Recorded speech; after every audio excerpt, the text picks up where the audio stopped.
नमस्कार मित्रों, आज के इस वीडियो में हम जीएसटी रजिस्ट्रेशन के लिए लगने वाले सभी डॉक्यूमेंट्स जो रिक्वायर्ड होते हैं वो देखेंगे। आज का ये वीडियो देखने के बाद आपको कोई भी अन्य वीडियो देखने की ज़रूरत नहीं है। आज के इस वीडियो में मैंने सारे डॉक्यूमेंट्स जो जीएसटी रजिस्ट्रेशन के लिए ज़रूरी है वो बताए हैं। तो चलिए देखते हैं। सबसे पहला और सबसे इम्पोर्टेंट डॉक्यूमेंट जो जीएसटी रजिस्ट्रेशन के लिए ज़रूरी है वो है पैन। पैन के बेस पर ही जीएसटी रजिस्ट्रेशन जो है वो होता है, इसलिए पैन जो है वो मैंडेटरी है। साथ ही साथ आपको एक चीज़ ध्यान में रखनी है कि आपको इनकम टैक्स की वेबसाइट पे जाके पैन जो है वो रजिस्टर करना है। वहाँ पे ईमेल आईडी और मोबाइल नंबर जो है वो डालना है। साथ ही साथ जीएसटी रजिस्ट्रेशन के लिए जब आप आएँगे तो वहाँ पे आपको पार्ट ए में जीएसटी रजिस्ट्रेशन के पार्ट ए में आपको मोबाइल नंबर और ईमेल आईडी डालना होता है। वहाँ पे आपको पैन की वेबसाइट पे यानी इनकम टैक्स की वेबसाइट के ऊपर जो मोबाइल नंबर और ईमेल आईडी आपने डाला है, वो डालना है। दूसरी इम्पोर्टेंट चीज़ जो जीएसटी रजिस्ट्रेशन के लिए ज़रूरी है वो आधार नंबर। आपको एक चीज़ ध्यान में रखनी है कि आपका मोबाइल नंबर और ईमेल आईडी आधार से लिंक हो। ये आप कैसे चेक कर सकते हैं? तो ये चीज़ आप नीचे मैंने डिस्क्रिप्शन में एक वेबसाइट की लिंक दी है, उस आधार की वेबसाइट पे जाके आप चेक कर सकते हैं कि आपका मोबाइल नंबर और ईमेल आईडी जो है वो आधार से लिंक है या नहीं। ये देखिए, ये वो आधार की वेबसाइट है जहाँ पे आप चेक कर सकते हो आपका मोबाइल नंबर और ईमेल आईडी आधार के डाटाबेस में सेव है या नहीं। यहाँ पे आपको आपका आधार नंबर डालना है, यहाँ पे मोबाइल नंबर डालना है, यहाँ पे कैप्चा फिल करके सेंड ओटीपी करना है। अगर आपका मोबाइल नंबर रजिस्टर होगा आधार डेटाबेस में तो आपको ओटीपी आ जाएगा।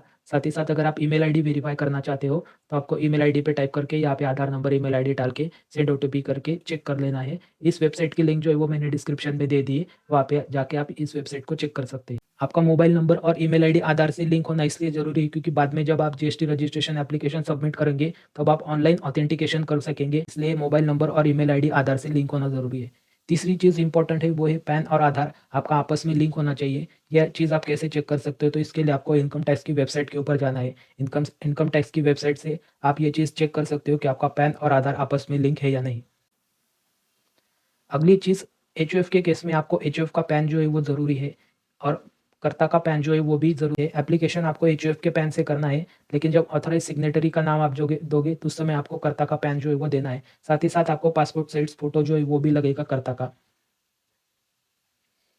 पार्टनरशिप फॉर्म के केस में आपको पैन जो है वो पार्टनरशिप फॉर्म का लगेगा। साथ ही साथ आपको पार्टनरशिप डीड की सर्टिफाइड कॉपी जो है वो भी लगेगी। साथ ही साथ सभी पार्टनर्स के आपको पैन और आधार होने ज़रूरी है, उनके पैन और आधार आपको ले लेने हैं। साथ ही साथ एक ऑथराइज़ेशन लेटर आपको लगेगा सभी पार्टनर्स की तरफ से, जहाँ पे वो किसी एक पार्टनर्स को अपना ऑथराइज़ सिग्नेटरी जो है वो अपॉइंट कर रहे हैं जीएसटी कंप्लायंसेस करने के लिए। साथ ही साथ सभी पार्टनर्स का जो है वो आधार ऑथेंटिकेशन भी होता है।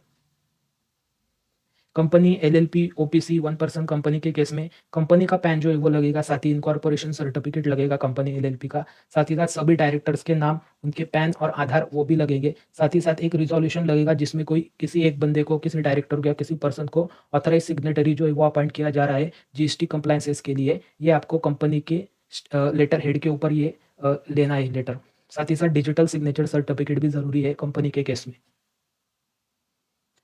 प्रूफ ऑफ रजिस्ट्रेशन सर्टिफिकेट्स भी आपको लगते हैं। जिन स्टेट्स के अंदर प्रोफेशनल टैक्स रजिस्ट्रेशन मैंडेटरी है, उन स्टेट में आपको प्रोफेशनल टैक्स सर्टिफिकेट और उसका नंबर जो है वो मैंडेटरी है। पीटीआरसी और पीटीसी नंबर जो है जैसे एप्लीकेबल है, जिन स्टेट में एप्लीकेबल है उन स्टेट में ये मैंडेटरी है। इसलिए जीएसटी रजिस्ट्रेशन करने से पहले आपको प्रोफेशनल टैक्स का रजिस्ट्रेशन करना है, उसके बाद ही जीएसटी रजिस्ट्रेशन अप्लाई करने के लिए जाना है। साथ ही साथ शॉपैक रजिस्ट्रेशन जो है वो भी कुछ स्टेट में एप्लीकेबल है, इसलिए शॉपैक रजिस्ट्रेशन अगर आपके स्टेट में एप्लीकेबल है, अगर आपकी शॉप है तो आपको शॉपैक रजिस्ट्रेशन जो है वो लेना पड़ेगा, इसलिए शॉपैक रजिस्ट्रेशन भी मैंडेटरी है। अगर आप कोई इम्पोर्ट एक्सपोर्ट की एक्टिविटी कर रहे हो या प्लान कर रहे हो आगे जाके इम्पोर्ट एक्सपोर्ट की एक्टिविटी करने का, तो आपको इम्पोर्ट एक्सपोर्ट कोड भी मैंडेटरी है। इसके अलावा कोई भी रजिस्ट्रेशन अगर आपने किसी अन्य लॉ के अंदर लिया है तो वो रजिस्ट्रेशन सर्टिफिकेट भी यहाँ पे इम्पोर्टेंट है। ये सबसे इंपॉर्टेंट एरिया है proof of principal place of business. यहाँ पे आपको जिस प्लेस के ऊपर आप बिजनेस कर रहे हो वहाँ का बिजनेस प्रूफ यानी एड्रेस प्रूफ जो है वो देना है। अगर जिस प्रॉपर्टी के ऊपर आप बिजनेस कर रहे हो वो आपकी ओन प्रॉपर्टी है, मतलब खुद की प्रॉपर्टी है, तो आपको लेटेस्ट इलेक्ट्रिसिटी बिल या तो वाटर बिल या गैस बिल, इनमें से कुछ एक लगेगा, या फिर लेटेस्ट प्रॉपर्टी टैक्स रिसिप्ट या फिर म्युनिसिपल खाता कॉपी, या फिर सेल डीड या ओनरशिप डीड। ओनरशिप डीड में आपका गिफ्ट डीड, विल या वगैरह आ जाते हैं। तो ये सब डॉक्यूमेंट्स आपको ओन अगर प्रॉपर्टी खुद की प्रॉपर्टी है उस केस में आपको लगेंगे। इनको ओन कैटेगरी डॉक्यूमेंट्स जो है वो बोलते हैं। लेकिन आपकी खुद की प्रॉपर्टी नहीं, आप किसी रेंट की प्रॉपर्टी के ऊपर बिजनेस कर रहे हो तो आपको copy of own category documents having landlord name on it, मतलब जो पहले वाली स्क्रीन में हमने देखा, स्लाइड में हमने देखा कि ओन कैटेगरी जो भी डॉक्यूमेंट जैसे इलेक्ट्रिसिटी बिल, गैस बिल वगैरह वो चाहिए। साथ ही साथ प्लस नोटराइज रेंट एग्रीमेंट और एनओसी स्टैम्प पेपर के ऊपर आपको चाहिए। एग्जाम्पल के तौर पर जैसे इलेक्ट्रिसिटी बिल लैंडलॉर्ड के नाम पे होगा और प्लस नोटराइज रेंट एग्रीमेंट और एनओसी जो होगा वो स्टैम्प पेपर पे होगा। साथ ही साथ एक चीज़ इसमें ध्यान में रखनी है कि जो रेंट एग्रीमेंट आप बना रहे हो उसमें पैन और आधार लैंडलॉर्ड का मेंशन होना चाहिए। साथ ही साथ बहुत सारे केसेस में विटनेस का भी पैन और आधार मांगा गया है, तो आप रेंट एग्रीमेंट बनाते समय उसमें ही विटनेस का पैन और आधार जो है वो मेंशन कर दीजिए ताकि बाद में जाके आपको दिक्कत ना आए। अगर आपकी शेयर प्रॉपर्टी है या किसी रिलेटिव के नाम पे आपकी प्रॉपर्टी, जैसे किसी फादर के नाम पे आपकी प्रॉपर्टी है, तो उस केस में आप किस तरह के डॉक्यूमेंट्स लगेंगे, जैसे copy of own category documents जैसे light bill, electricity bill, gas bill जैसा मैंने बोला, या फिर सेल डीड वगैरह वो, plus notary NOC on stamp paper from the owner. जैसे फॉर एग्जांपल आपका इलेक्ट्रिसिटी बिल जो है वो फादर के नाम पे है, तो आपको फादर के नाम का इलेक्ट्रिसिटी बिल लेना है प्लस एनओसी करवा लेना है स्टैम्प पेपर पर फादर से। वो डॉक्यूमेंट जो है वो सफिशिएंट डॉक्यूमेंट है। इसमें एक चीज़ आपको ध्यान में रखनी, कोई इंडिविजुअल फाइल अगर आप अपलोड कर रहे हो तो उसके लिए 100 केबी की लिमिट है, और अगर आप कंबाइन करके कोई अदर सेगमेंट में कोई फाइल अपलोड करो तो उसमें 1 एमबी की लिमिट है। इसमें आप पीडीएफ और जेपीजी दोनों फाइल अपलोड कर सकते हो। अदर डॉक्यूमेंट्स जो जीएसटी रजिस्ट्रेशन लेने के लिए ज़रूरी है या अदर इन्फॉर्मेशन जो आपको पता होनी चाहिए, सबसे पहले चीज़ वो है कि ट्रेड नेम, आपके बिज़नेस का नाम क्या है, ये भी आपको देना पड़ता है। जैसे आपका नाम अगर अजय चौधरी है और आपके बिज़नेस का नाम अजय एंटरप्राइजेस है, तो आपको अजय एंटरप्राइजेस यहाँ पे देना है। साथ ही साथ आपको पासपोर्ट साइज़ फ़ोटो भी लगता है, जिसके नाम से आप एप्लीकेशन कर रहे हो उसके नाम का फ़ोटो यहाँ पे लगेगा। इसकी मैक्सिमम फ़ोटो की साइज़ जो है वो 100 केबी है। साथ ही साथ बैंक स्टेटमेंट आपको लगेगी। बैंक स्टेटमेंट में एक चीज़ आपको ध्यान में रखनी है कि बैंक स्टेटमेंट में आपका नाम होना चाहिए, बैंक अकाउंट नंबर और आईएफएससी कोड बैंक का स्पष्ट शब्दों में दिख जाना चाहिए। साथ ही साथ ज्यूरिसडिक्शन डिटेल जो है जीएसटी ऑफिस के, वो आपको मेंशन करना ज़रूरी है। सेंटर जीएसटी ऑफिस के और स्टेट ज्यूरिसडिक्शन जीएसटी ऑफिस के, स्टेट के जीएसटी ऑफिस के ज्यूरिसडिक्शन डिटेल जो है वो आपको गूगल पे चले जाना है, अपने स्टेट का नाम डालना है, उसके सामने जीएसटी लिख देना है, आपको अपने स्टेट की जीएसटी की वेबसाइट जो है वो आ जाएगी। जैसे फॉर एग्जांपल महाराष्ट्र है तो महाराष्ट्र जीएसटी ऐसा टाइप करेंगे तो आपको महाराष्ट्र स्टेट की जीएसटी वेबसाइट आ जाएगी। साथ ही साथ सेंटर के ज्यूरिसडिक्शन डिटेल जो है उसके लिए लिंक मैंने डिस्क्रिप्शन में दे दिए, उस लिंक पर क्लिक करके आप अपने ज्यूरिसडिक्शन डिटेल्स जो है वो चेक कर सकते हो। ये देखिए, ये वो वेबसाइट है जहाँ से आपको आपका ज्यूरिसडिक्शन जो है वो पता चल जाएगा। यहाँ पे आपको आपका स्टेट जो है वो सिलेक्ट करना है। जैसे आप स्टेट सिलेक्ट करोगे तो आपका आपके ज़ोन वगैरह जो है वो मिल जाएँगे। आप जिस डिस्ट्रिक्ट में रहते हो, जिस तालुका में रहते हो, उस हिसाब से आपको सिलेक्ट करके आपको आपका जो ज्यूरिसडिक्शन कोड जो है वो पता चल जाएगा, और वो कोड आपको जीएसटी रजिस्ट्रेशन जो एप्लीकेशन है उसमें डालना है। इस वेबसाइट की लिंक भी मैंने डिस्क्रिप्शन में दे दी है, उस लिंक पर क्लिक करके आप इस वेबसाइट के ऊपर आ सकते हैं।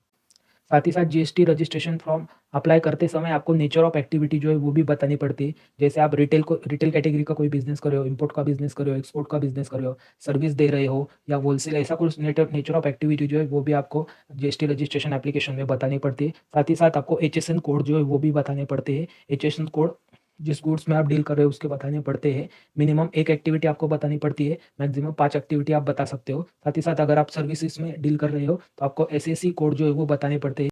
आप में से बहुत से लोगों को लगेगा कि एचएसएन कोड और एसएससी कोड कैसे पता चलेगा, तो उसके लिए वेबसाइट की लिंक जो है वो मैंने डिस्क्रिप्शन में दे दी है। उस लिंक पर क्लिक करके आप एचएसएन कोड और एसएससी कोड जो है वो पता कर सकते हो। ये देखिए, ये वो वेबसाइट्स है जीएसटी की, यहाँ से आप एचएसएन कोड जो है वो हासिल कर सकते हैं। यहाँ पे आप डायरेक्टली एचएसएन कोड डाल के सर्च कर सकते हैं, या फिर यहाँ पे आप डिस्क्रिप्शन जो है वो डाल सकते हैं। अगर आप गुड्स बेच रहे हो तो गुड्स में आप सर्च करेंगे, अगर आप सर्विसेज बेच रहे हो यहाँ पे आप सर्विसेज पे क्लिक करके सर्विसेज जो है वो सर्च करेंगे। जैसे यहाँ पे मैंने डाल दिया एजुकेशन, तो यहाँ पे सर्च करके उसने एसएससी कोड जो है वो एजुकेशन सर्विसेज का कोड जो है वो दे दिया।